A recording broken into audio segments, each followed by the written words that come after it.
স্নপাদ পদ্ম মকৰন্দ পানে ভক্তিভাৱে হুয়া মত্ৰ বাসুদেৱ বুদ্ধি সবাকে দেখয় অজ্ঞানৰ বুজিয়া তহঁতয় ৰাম কায় বাক্য মনে গুৰুৰ চৰণে নতি কৰোঁ থাকি দূৰে চুম্বক মণিৰ সমীপ কপায়া অলুহা যেন মতে ঘূৰে ৰাম। সেই সাধু গুৰু বৈষ্ণৱসকল, গুৰু আমাৰ য'তেই নাথাকক, গুৰু ক'ৰবাত ডিব্ৰুগড়তো থাকিব পাৰে, ক'ৰবাত বাংগালোৰতো থাকিব পাৰে, ক'ৰবাত গুৱাহাটীতো থাকিব পাৰে। যদি ভক্তজন যদি ইয়াৰ পৰা যদি তেওঁ এক মনে যদি তেওঁক স্মৰণ কৰিব পাৰে, এই ডিব্ৰুগড় তিনিচুকীয়া য'ত নাথাকক তেওঁ ইয়াত আহি তাৰ পৰা তথাস্তু কৰি থাকিব পাৰে। গুৰু লগা কাৰ? পাখি লগা বিদ্যা। যদি গুৰুৰ লগত সংযোগ নাথাকে তেতিয়াহ'লে আপোনালোকে মই যোনে যি কৰ্মত আগুৱাই নাযাওক কোনো কামত সফল হ'ব নোৱাৰিব। গতিকে গুৰু আমাৰ শ্ৰেষ্ঠ। গতিকে ইয়াতে কৈ আছে কায় বাক্য মনে গুৰুৰ চৰণে নতি কৰোঁ থাকি দূৰে চুম্বক মণিৰ সমীপক পায় লোহা যেন মতে ঘূৰে। এতিয়া চুম্বক কি আৰু লোহা কি? গুৰু হ'ল চুম্বক, লোহা হ'ল ভকত শিষ্য। গতিকে যেনেকৈ আপোনাৰ এটুকুৰা লোহা এটুকুৰা চুম্বকত ওচৰত দিয়াৰ লগে লগে ক'ব নালাগে ধৰ ইয়াক বুলি ক'বই নালাগে, সি খাটাককৈ ধৰি ল'ব, হয়। ঠিক তেনেকৈ গুৰু আৰু শিষ্য সম্বন্ধটো যদি তেনেকুৱাকৈ যদি ধৰিব পৰা যায় তেতিয়াহ'লে ভকতিৰ মাধ্যমত আমাৰ লাভ হ'ব। আৰু যদি আমি আৰু গুৰু ঘৰত কেতিয়াবা গ'লোঁ আৰু 10 বছৰলৈ গুৰুৰ লগত কানেকশ্যনো নাই, অহা যোৱাও নাই, তেওঁক আমি চিনিও নাপাওঁ, বাটে পথে দেখিলেও সেৱা এটা নাই, মাত বোল এটাও নাই, সেয়া ভক্তিয়ে কামত নাহিব ৰাইজসকল, হয়। গতিকে গুৰুৰ লগত সঘনাই সংযোগ কৰিব লাগিব, তেতিয়াহে আমাৰ এই সংসাৰত মানৱ জন্ম লোৱা কামত আহিব বুলি কৈ আছিল। ৰামে মই কোন চাৰ কৃষ্ণক গাইবাৰ যাহাৰ প্ৰসাদে জ্ঞান চৰণত নতি নচাৰু কমতি অত্ৰাহী গুৰু ভগৱান ৰাম। মই নেদেখা কৃষ্ণ এজন ক'ৰবাত বৃন্দাবনত আছে, গকুলত আছে, বৈকুণ্ঠত আছে, মই সেই কৃষ্ণজনক বিচাৰি হাবাথি খাবলৈ মোৰ প্ৰয়োজন নাই, হয়। মোৰ গুৰুজনেই হ'ল কৃষ্ণ। যেহি গুৰু সেহি কৃষ্ণ ভজানিষ্ট কৰি নামৰ মাজতে আছে আপোনচি হৈ। যদি মই সেইজনক গুৰু মানি যদি মই শুশ্ৰূষা কৰিব পাৰোঁ সেইজনে কৃষ্ণ। তেওঁক সন্তুষ্ট হ'লে এই নেদেখা কৃষ্ণজন এনেই সন্তুষ্ট হৈ আছে।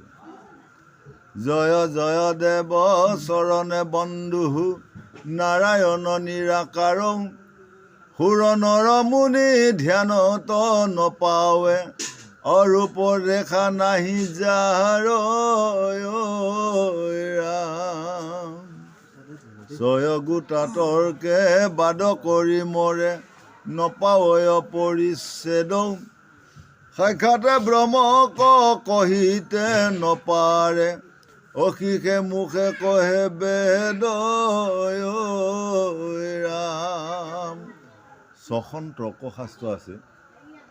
এই 6খন তৰ্কশাস্ত্ৰই যাক ঢুকি নাপায়, তাৰমানে এনেকুৱা ন্যায় মীমাংসা তৰ্ক বুলি এনেকুৱা 6খন শাস্ত্ৰ আছে। এই 6খন শাস্ত্ৰই আমাৰ যিটো বেয়া বস্তুক ঢুকি নাপায়। আৰু আমাৰ ভকতসকলে সদায় কি খোৱা বোৱা বিপথে পৰিচালিত হৈ থাকে। বিপথে পৰিচালিত হোৱাৰ কাৰণে ভগৱানৰ যি অমৃতময় বাক্য, অমৃতময় আঁচনি, অমৃতময় কথা এইবিলাকত মানুহবিলাকে মন নিদিয়ে। মন নিদিয়াৰ কাৰণে যেনে আমাৰ বেয়া ভাৱলৈ গুচি যায়, আৰু বেয়া ভাৱলৈ গুচি যোৱাৰ লগে লগে মনটো স্থিৰ নহয়, স্থিৰ নোহোৱাৰ লগে লগে ভকতিৰ মাধ্যমত কোনো কাম নহয় বুলি কৈ আছে। ৰাম আপোনাৰ মায়াও আশ্ৰয় কৰিয়া সংসাৰ সজয় স্বামী যত চৰাচৰ ব্ৰহ্মা মহেশ্বৰ সবাহৰে অন্তৰ্যামী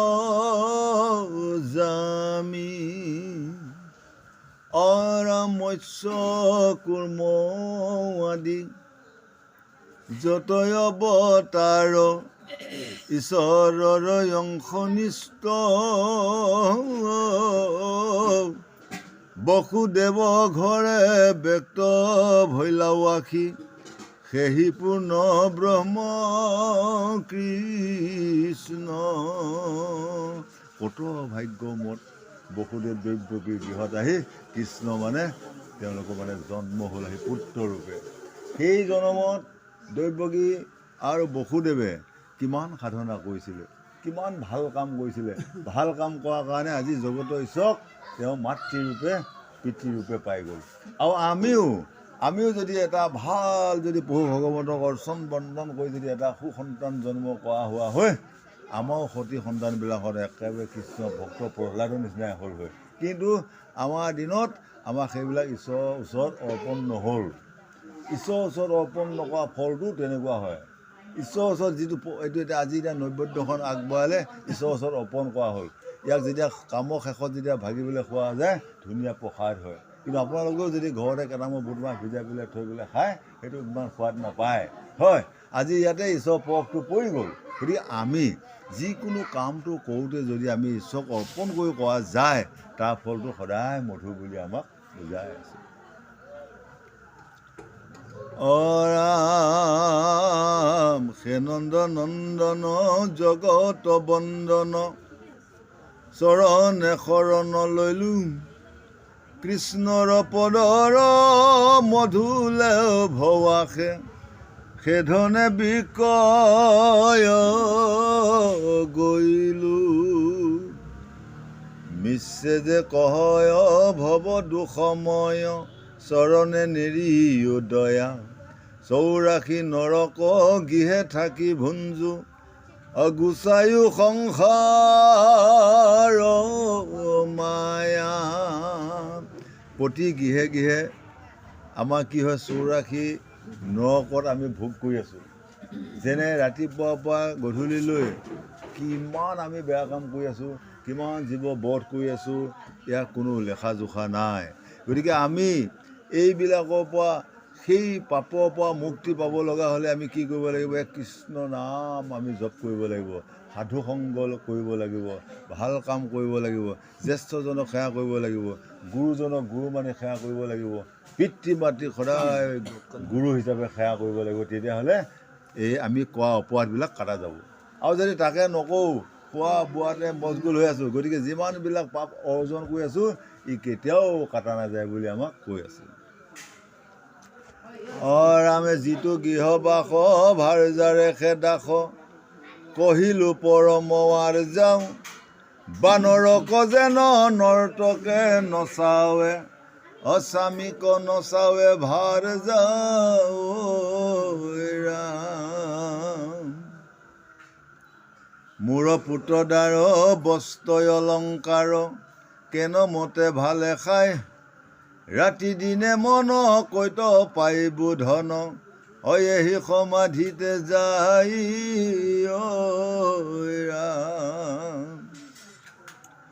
ৰামে যিটো নাৰী ৰূপ যেন অন্ধকূপ আমি তাতে অন্ধমতী নৱগোটা দ্বাৰে মুত ছেদ বহে তাহাঁত কৰো ৰতি। আমাৰ দেহত 9খন দৰ্জা আছে। আমি 9খন দৰ্জাক যদি আমি নিয়োগ কৰিব পাৰোঁ তেতিয়াহ'লে আমাৰ ভক্তি কামত আহিব।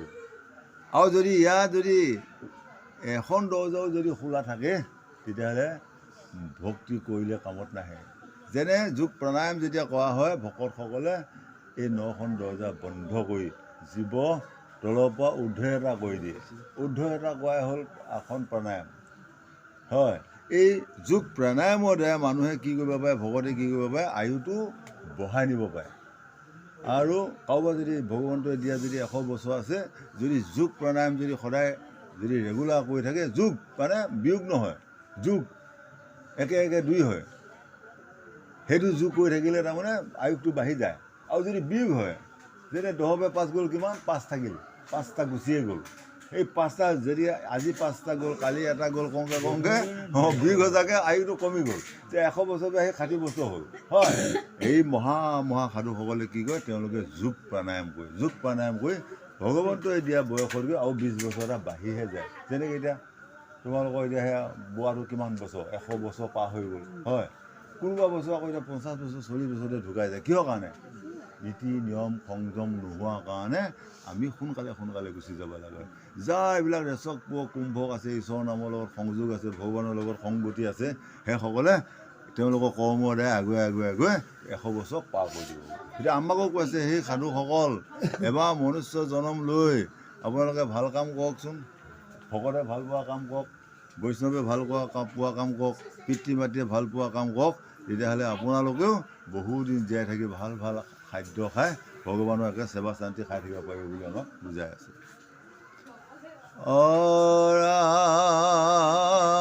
মেহি হৌ কভাল থাকো চিৰকাল যেহেন স্বপ্ন পৰাই সূৰ্য কান্তি যেন চন্দ্ৰ ৰশ্মি পাইলে সন্ধ্যা বেলা গেলি যাই হওকচোন বাৰু যদি মই কিছুমান আজি উৰুকা বিহু বুলি একদম হাঁহ পাওঁ মুৰ্গী কিছুমান সোমোৱাই দিলোঁ হয় কিন্তু হওকচোন বাৰু যদি দুদিনমান থকা হোৱা হয় ইয়াকে কৈ আছে যে এই হওক ভাল থাকোঁ চিৰকালত যেহেন স্বপ্ন পোৱাই খালোঁ পেট ভৰাই ঠিকছে হাঁহে মুৰ্গীয়ে ৰাতিয়ে একদম কিন্তু ৰাতিপুৱা হোৱাৰ লগে লগে দৌৰ কোনো ৰাখিবা শক্তি নাই হয়নে তেনেকুৱা বস্তুৰ প্ৰতি এতিয়া আমাৰ আশ্বাস আজি বিহু আহিলে এই কত হাজাৰে ধন একদম খেদাই কোনে কিমান খাদ্য খাব পাৰে তাৰো কম্পিটিশ্যন হয় যিসকল অলপ তলৰ শ্ৰেণীৰ মানুহ এতিয়া বজাৰত দেখিব আপোনাৰ সেনেকেইদিন পুথি খলিহনা গতি নাই উৰুকাৰ দিনাখন চাবচোন ৰাইজসকল পুথি খলিহনা গতি নাই একে মুখ মেলি গেলি গ'ল কিনংতা নাই একে ডাঙৰটোহে ৰাইজে বিচাৰি আছে হয়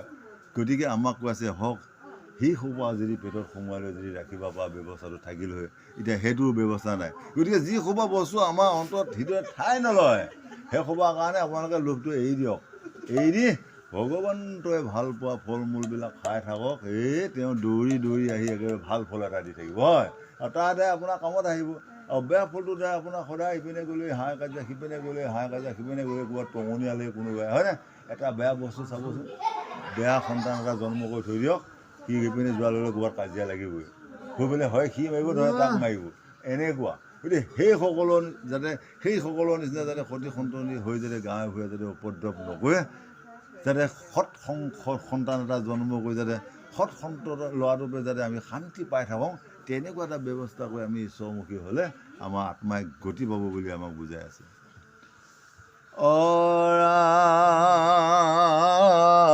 শুনাক ভাষদ মহাহাস্যস্পদ মহিলে কিনো অজ্ঞানে অজল মলদাৰে দুয়োটা দুৰ্গন্ধ তভু তাকে সুসমানে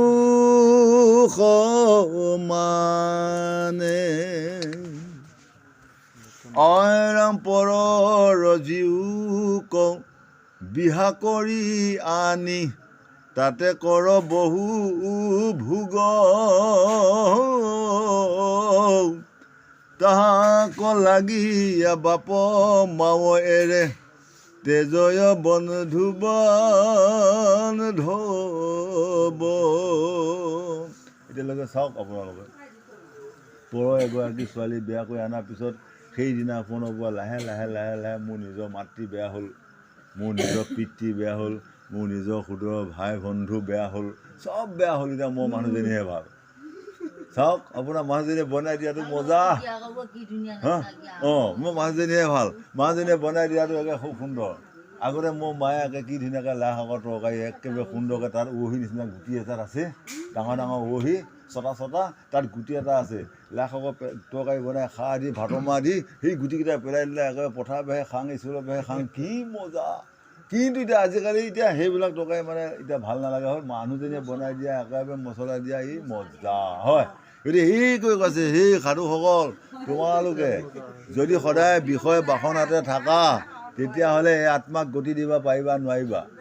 যদি প্ৰহ্লাদৰ নিচিনা প্ৰহ্লাদে তেওঁৰ লগৰীয়াসকলক কৈছিলে, সেই বন্ধুগণ তুমিও দৈত্যগণত জন্ম হৈছা, ময়ো দৈত্যকুলত জন্ম হৈছোঁ, কিন্তু তোমালোকে এতিয়া নাভাবিবা যে এতিয়া মই বিয়া বাৰু কৰা অনেক ভোগ ভন্তি কৰি বৃদ্ধ কালত মই হৰিনাম ল'লেই হ'ব, নহ'ব, সেই হৰিনামে কাম নকৰিব।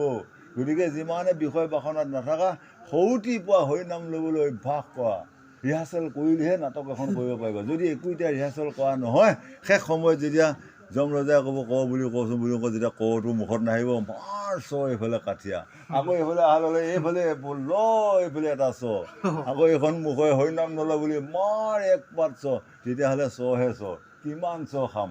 গতিকে সেইকাৰণে এতিয়া সাধু সংগ কৰি যদি কৃষ্ণ নামষাৰ লোৱা ব্যৱস্থাটো কৰিব পৰা যায়, তেতিয়াহ'লে একে শেষ সময়ত আপুনি ৰিজাল্টটো ভাল পাব। আৰু যদি এতিয়া যদি ৰিজাল্ট নকৰি ৰিহাৰ্চেল নকৰি শেষ সময়ত একে জম খোৱা কাল খোৱা সফুৱা তিনিডাল লাখুটি একে টাঙনৰ কোবত মানে ক'ত যায় ক'ত নাথাকে তলা ভয়া একেবাৰে এনেকুৱা টাঙন খাব লাগিব। গতিকে এতিয়া সাৱধান হৈ বেয়া কামবিলাক বাদ দি ভাল কামবিলাক হাতত লৈ ঈশ্বৰমুখী হ'লে আমাৰ আত্মাই গতি পাব বুলি আমাক বুজাই আছে। ৰাম স্নেহ মেলাল মুখে চুম্বি পিয়ৈ, অমৃত সমান জ্ঞানে, কৰ্ণে কুত কথা জপিয়া কহয়, গুৰু মন্ত্ৰ বুলি মানে। দেখিছা, যেতিয়া ৰাতি ঘুমোৱা সময়ত যেতিয়া প্ৰকৃতিগৰাকীয়ে যেতিয়া বুজাব মানুহজনক কৈ থাকিব নহয়, ভাই ককাই বাদ দি মাইকী ভাবি বাদ দি নহ'লে মই মাহঁতৰ ঘৰকে যামগৈ আৰু আহি গ'ল। যেতিয়া আজি অকণমান ক'লে কালি অকণমান ক'লে কালি অকণমান ক'লে, এই কেইদিনমানৰ পাছতে সেইটোৱে ৰায় হ'ল আৰু নাই সঁচা সঁচা মাইকী মানুহজনী কোৱাই সঁচা। মাহঁতে সদায় দেখিবানে মানুহজনীক নাই বেলেগ হৈ খোৱাই ভাল আৰু এইটো পদ্ধতি লাগি লাহে লাহে চব মানে ত্যাগ কৰি নিজৰ পৰিবাৰৰ লগত হৈ সুখ সংসাৰ চলাম বুলি ক'লে বেলেগ হৈ খোৱা যায়। ৰামে মাংস তই অপৰ মাংস মিলাৱয়, দুখতে মানয় হিত, অন্ধকাৰ প্ৰায় প্ৰৱৰ্তিয়া যায়, অয় বিচাৰে বিপৰীত। ৰামে সংসাৰ স্বৰূপে গৃহ অন্ধকূপে, তল গৈলো নিতে নিত, কৃষ্ণৰ চৰণ সংসাৰ তৰণ, ইটো কোন প্ৰায়চিত্ৰ,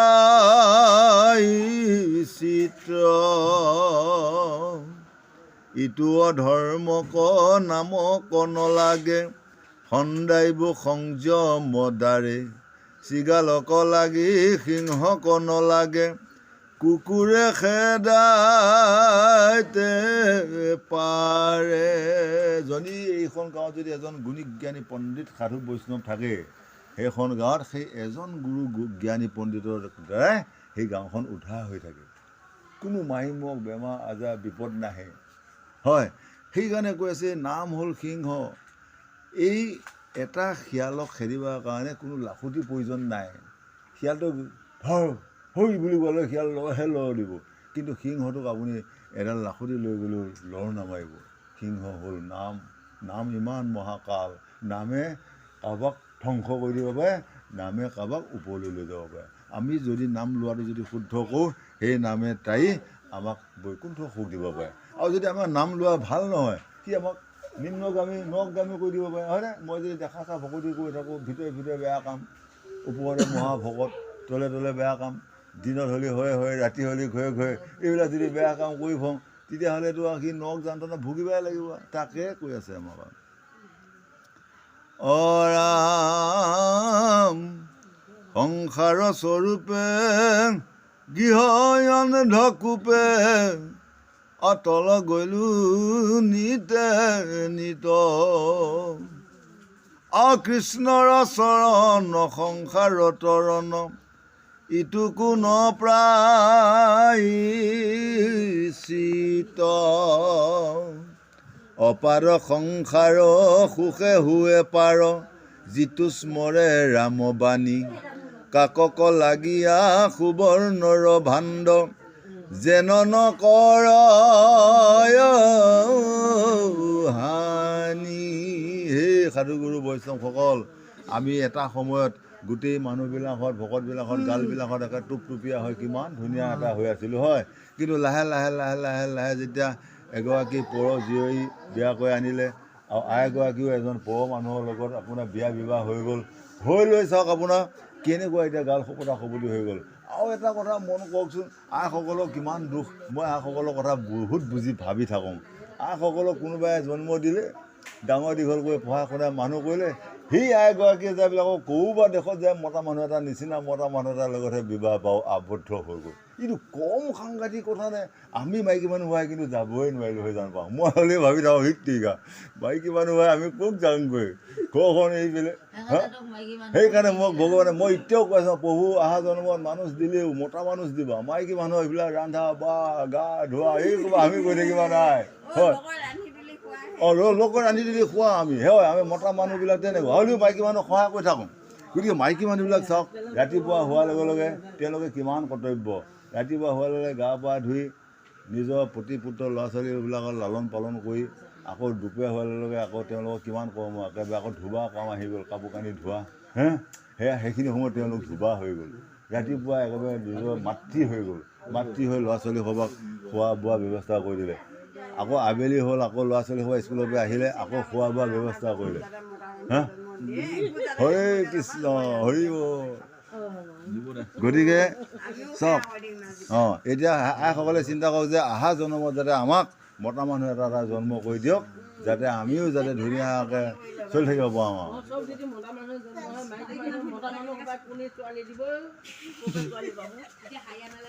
হয় হয় হয়।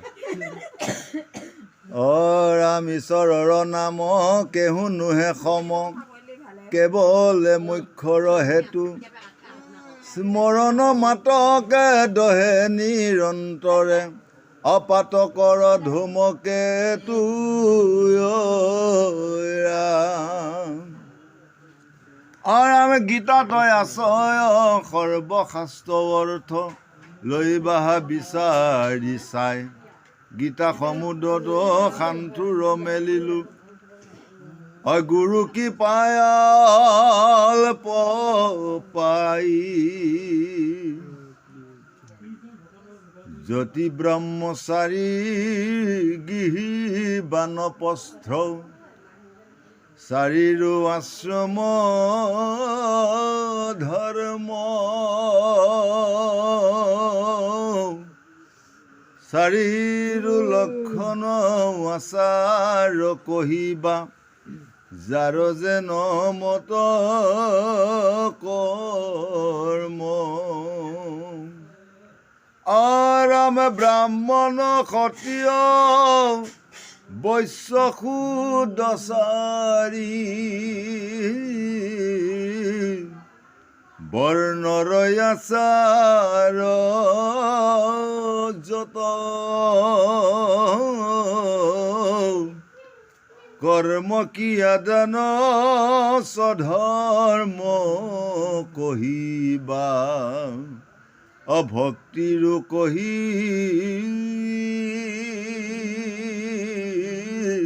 বা তত্ৰ, সাংখ্য কৰ্ম যোগ অষ্টাংগ কহিবা, প্ৰবৃত্তি নিবৃত্তি পথ,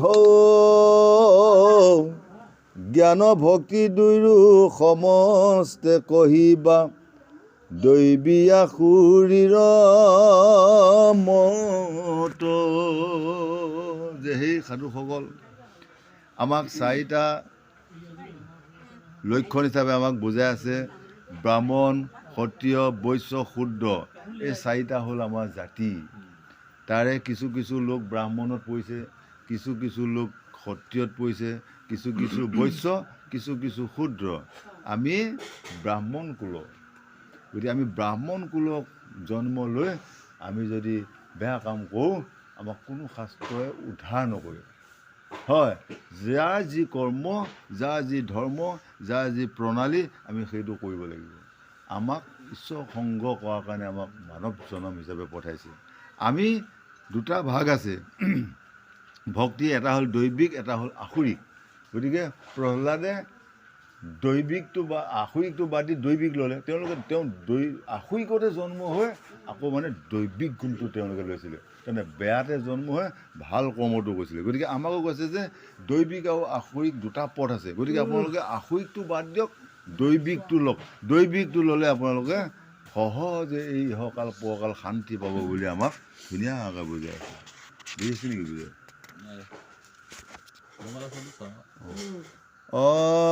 ৰামে ন্যায় মীমাংসাৰ শ্ৰুতি পুৰাণৰো বেদান্তৰ যতনয় তন্ত্ৰ আগমৰ বেদ শিৰোভাগ গীতাত সবে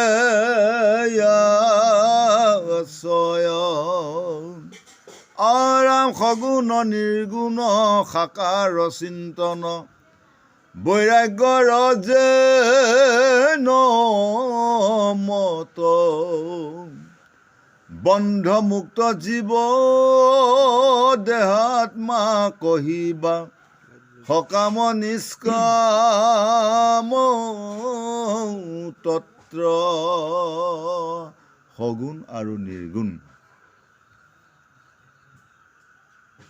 ভক্তি আমাক তিনি প্ৰকাৰে বুজাই আছে, ৰাজসিক ভক্তি, তামসিক ভক্তি আৰু হ'ল সাত্বিক ভক্তি। সাত্বিক মানে হ'ল নিৰ্গুণ ভক্তি। যিটো ভক্তি আমি হিংসা আৰু অহংকাৰ কৰা ভক্তিটোক কৈছে হ'ল ৰাজসিক ভক্তি, আৰু ঐশ্বৰ্য বিভূতি বিচাৰি পেলাই কৰা ভক্তিক কৈছে তামসিক ভক্তি। আৰু যিটো ভক্তিয়ে ভগৱানৰ বাহিৰে একোৱেই নিবিচাৰে তাক কৈছে সাত্বিক বা নিৰ্গুণ ভকতি। নিৰ্গুণ ভকতিত ভকতে একো নিবিচাৰে, খালি কৃষ্ণ পাদ পদ্ম কমল যুগল ভক্তিটোহে বিচাৰি আছে, সেইটো কৈছে নিৰ্গুণ ভকতি। আৰু সেই ভক্তি যদি আমি কৰিব পাৰোঁ, এই মানৱ জন্ম লোৱা আমাৰ সাফল হ'ব। আৰু তাকে নকৰি যদি আমি ধন দৌলত আশ্চৰ্য বিভূতি যদি বিচাৰি গৈ আছোঁ, সেইটো তামসিক ভক্তি বুলি কৈছে। সেই তামসিক ভক্তিতে আমাৰ গোটেই জীৱনটো যদি তামসিক ভক্তি কৰি থকা যায়, তেতিয়াহ'লে মনুষ্য জন্ম লোৱা কামত নাই বুলি কৈ আছে। গতিকে সেই সাধুসকল, এবাৰ মনুষ্য জন্ম পাই আপোনালোকে কি কৰিব লাগিব? আমি সকলোৱে ভাল ভাল কাম কৰিব লাগিব। আমি জ্যেষ্ঠজনক সেৱা কৰিব, জ্যেষ্ঠজনক সন্মান কৰিবলৈ শিকিব লাগিব, পিতৃ মাতৃক সন্মান কৰিবলৈ শিকিব লাগিব, গুৰুজনক সন্মান কৰিব শিকিব লাগিব। তেতিয়াহ'লে আমাৰ মানৱ জন্ম লোৱা সফল হ'ব। আৰু তাকে নকৰি যদি আমি কাম কৰোঁ, তেতিয়াহ'লে আমিও শিয়াল কুকুৰ গাহৰি দৰে এজন বুলি ধৰি থৈ দিব পাৰোঁ। যেনে শিয়াল কুকুৰেও 121 সন্তান জন্ম দিয়া ব্যৱস্থাটো আছে সিহঁতৰ, কিন্তু হৰিনাম হৰি কীৰ্তন কৰি ভাল ফল আহাৰ খোৱা ব্যৱস্থা সিহঁতৰ নাই। এইটো আছে কাৰ? কেৱল মনুষ্যহে। গতিকে আমাৰ মনুষ্য যদি সেইটো থাকি যদি আমি মনুষ্য কৰ্ম নকৰি যদি শিয়াল কুকুৰ কৰ্ম কৰোঁ, তেতিয়াহ'লে আমাৰ কোনো গতি নাই বুলি আজি আমাক সুন্দৰকৈ গীতাভাগে বুজাই আছে। কৃষ্ণ।